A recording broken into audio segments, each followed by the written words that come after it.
यूं बात बात पर टोलो मत, तुम पत्ते नहीं हो वृक्ष के। वो तिनका भी पर्वत समान, शिव खड़े हो जिसके पक्ष में। अपनी मैं को दूर ही रखना, सिर कटे हैं प्रजापति दक्ष के। 30वां अध्याय भाग दूसरा। ज्ञान उपदेश। श्रेष्ठ कार्य करना कर्तव्य है। अपने आराध्य देव एक ही होना अनन्य है, किंतु किसी निमित्त से दूसरे देवों का पूजन करना बुरा नहीं। हित के लिए पुत्रों को ताड़ना हिंसा नहीं, इसी के द्वारा वे मनुष्य बनता है। रोगी से निर्दयता के साथ व्यवहार करना वैद्यों के लिए बुरा नहीं, वह तो रोगी को अच्छा कर रहा है। हिंसा करने वाला जीवों पर दया करना श्रेष्ठ नहीं, उनको मार देना श्रेष्ठ है, तभी तो बहुत से जीवों का कल्याण होता है। सांप को पालना श्रेष्ठ नहीं, वह तो बढ़कर बहुत से प्राणियों को काट खाएगा।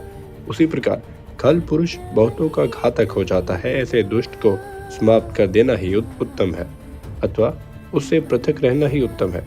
अग्नि में मलिन तांबा डालने से अग्नि दूषित नहीं होती, तांबा ही शुद्ध हो जाता है।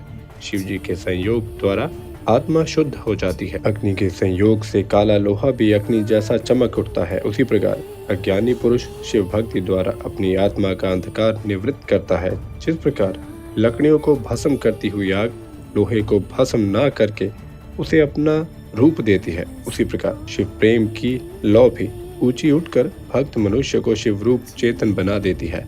क्षमा, चतुरता, मित्रता आदि ये गुण तो गौण है, भिन्न वृत्त है। इन्हीं गुणों के संयोग द्वारा मानसिक वृत्ति गुण तथा दोष का कारण हो जाती है, किंतु जो गौण मुख्य सभी गुणों की वृत्तियां हैं, वह तो शिव अनुग्रह से दोष अथवा गुण कारक बनती ही नहीं।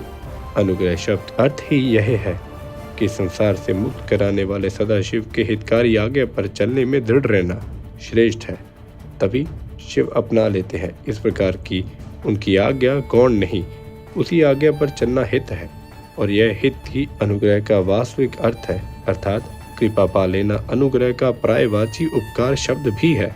इसीलिए सदाशिव अपने भक्तों पर सदा उपकार ही करते हैं। भक्त जन ही भक्तों की भक्ति में तत्पर होकर सभी कुछ कर लेने में सामर्थ्य पाते हैं। भगवान शंकर तो चेतन स्वरूप है, वे जान लेते हैं कि वह मनुष्य जगत के कल्याण चाहता है, तब सब कामनाएं उसकी पूर्ण कर देते हैं। जीव दैहिक संबंधन से परतंत्र होकर अनेकों कष्ट पाता है। जब वह शिव कृपा से स्वतंत्र हो जाता है, तब उसे कोई कष्ट नहीं छू सकता।